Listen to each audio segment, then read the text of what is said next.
Friend, मैं मेरा video आपसे शुरू।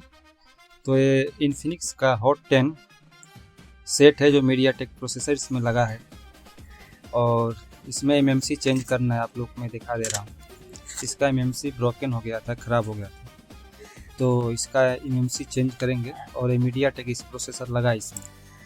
तो चलिए दोस्तों, मैं आपको इसका डंप फाइल और सिक्योरिटी भी इसमें राइट करके दिखाएंगे।